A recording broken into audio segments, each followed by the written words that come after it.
اگر تم بھی ان پیغمبر کو نہ مانو گے تو اس دن سے کس طرح بچو گے جو بچوں کو بوڑھا کر دے گا، جس سے آسمان پھٹ جائے گا، یہ اس کا وعدہ پورا ہو کر رہے گا۔ شروع اللہ کا نام لے کر جو بڑا مہربان نہایت رحم والا ہے۔ اے کملی میں لپٹنے والے، رات کو قیام کیا کرو مگر تھوڑی سی رات، یعنی نصف رات یا اس سے کچھ کم قیام کرو یا کچھ زیادہ، اور قرآن کو اچھی طرح ٹھہر ٹھہر کر پڑھا کرو۔ ہم ان قریب تم پر ایک بھاری فرمان نازل کریں گے۔ کچھ شک نہیں کہ رات کا اٹھنا نفس کو سخت پامال کرتا ہے، اور اس وقت ذکر بھی خوب درست ہوتا ہے۔ دن کے وقت تو تمہیں اور بہت سے شغل ہوتے ہیں، تو اپنے پروردگار کے نام کا ذکر کرو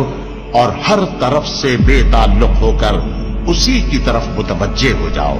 وہی مشرق اور مغرب کا مالک ہے، اس کے سوا کوئی معبود نہیں، تو اسی کو اپنا کارساز بناؤ۔ اور جو دل آزار باتیں یہ لوگ کہتے ہیں ان کو سہتے رہو، اور خوبصورتی سے ان سے کنارہ کش رہو،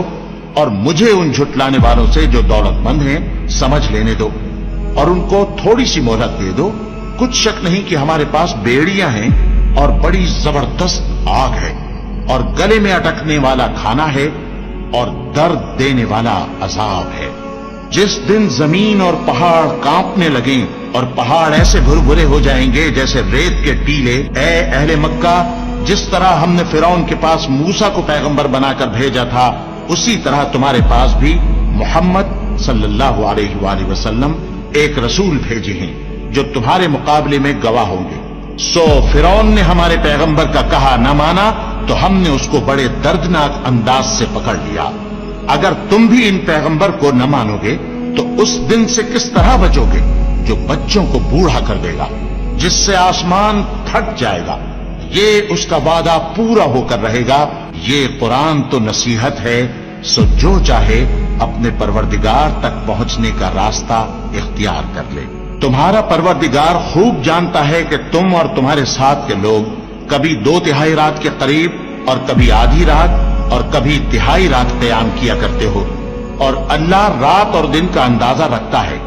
اس نے معلوم کیا کہ تم اس کو نبھا نہ سکو گے، تو اس نے تم پر مہربانی کی،